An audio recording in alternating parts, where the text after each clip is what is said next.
कि लॉकडाउन सरकार ने डिक्लेयर किया, कारोबार मेरा सरकार ने बंद कराया, मुझे प्रभावित सरकार ने किया, तो मुझे आत्मनिर्भर करने की जिम्मेदारी सरकार की है और सरकार ने ये 4 महीनों का जो पावर बिल है उसे माफ करके मुझे आत्मनिर्भर करना ही होगा। क्योंकि देखिए, हमारा शहर और पूरे इंडिया के सभी शहरों में फर्क है। हमारा शहर स्पेशल है, एक मैनचेस्टर, ये रोजगार प्रोवाइड करने वाला शहर है और यहाँ पर पावर के ऊपर नई नीति बनना जरूरी है। इलेक्ट्रिसिटी के पिछले 10-11 सालों में टोरेंट ने जो दलाल नेता पाले, जो वक्तन फौक्तन जनता के बीच में टोरेंट के खिलाफ अनाप शनाप बातें करके, टोरेंट के खिलाफ धरना आंदोलन की बात करके अपनी रोजी रोटी सेक कर चले जाते हैं और टोरेंट के खिलाफ कोई भी मजबूत कदम नहीं उठाते कि वे नेता गरीब लोगों की बिल्डिंग गिराने के लिए हाई कोर्ट, सुप्रीम कोर्ट चले जाते हैं, लेकिन टोरेंट की गलत नीतियों के खिलाफ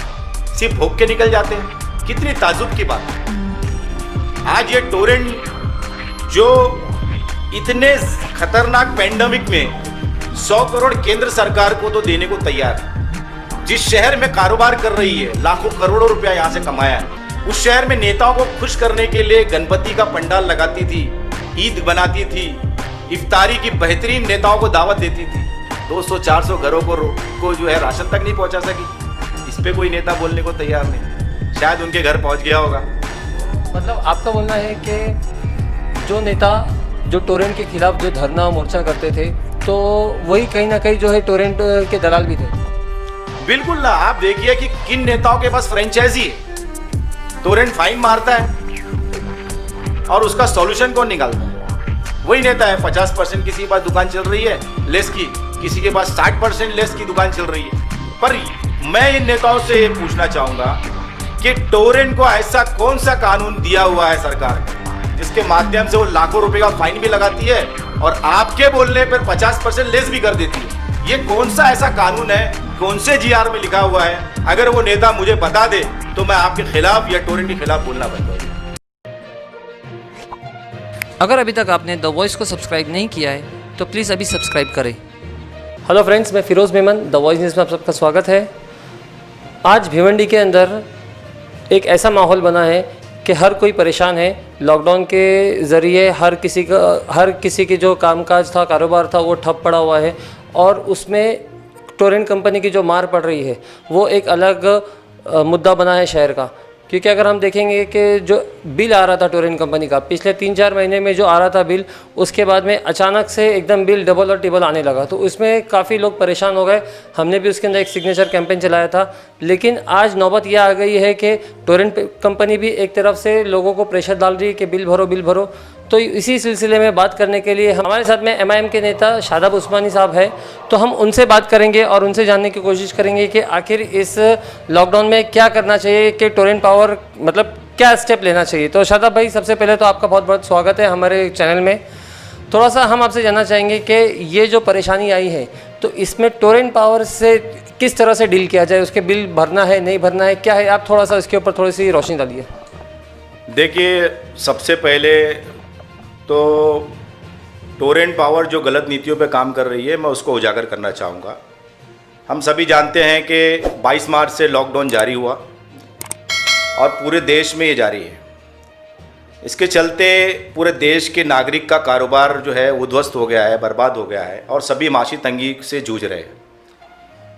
इसका एहसास केंद्र सरकार को था कि इस माशी तंगी के चलते वो पावर बिल भरने से अपने आप को असहाय महसूस करेंगे। इसलिए 28 मार्च को एक प्रेस रिलीज के माध्यम से केंद्र सरकार ने ये बताया कि उसने सेंट्रल इलेक्ट्रिसिटी रेगुलेटरी कमीशन को हिदायत जारी की है कि जेनकॉस और CPSU मतलब central public sector undertaking India, जो कि पावर जनरेटिंग कंपनी है, ये दोनों को हिदायत जारी किया है कि डिस्कॉम यानी डिस्ट्रीब्यूशन कंपनीज जो है, जो पावर को डिस्ट्रीब्यूट करती है, इनसे किसी भी तरह का 3 बिलिंग टर्म मतलब 22 मार्च से लेके 22 जून मतलब 22 जून से 30 जून के बीच में 3 बिलिंग टर्म जो ख़त्म होता है, किसी भी तरह का पैसों का मुतालबा ना करे। साथ ही साथ ये भी सुनिश्चित करे कि किसी भी तरह का पेनल्टी चार्ज ना लगे। तो जब केंद्र सरकार ने ये हिदायत जारी कर दी है सेंट्रल इलेक्ट्रिसिटी रेगुलेटरी कमीशन के माध्यम से कि किसी भी तरह बिल का मुतालबा नहीं करना है, जिसके जरिए ये डिस्कॉम जो सेक्टर है जो पावर खरीदता है, जब उनसे वहाँ पे मुतालबा नहीं हो रहा है तो पब्लिक से किस तरह का मुतालबा टोरेंट पावर कर सकती है। साथ ही साथ एक मालूमात और देना चाहूँगा कि माननीय पंत प्रधान ने 20 लाख करोड़ की घोषणा की ताकि पूरे देश जो प्रभावित हुआ है वो आत्मनिर्भर हो सके। इस आत्मनिर्भरता के चलते इन्होंने पावर सेक्टर को भी आत्मनिर्भर करने के लिए 90,000 करोड़ की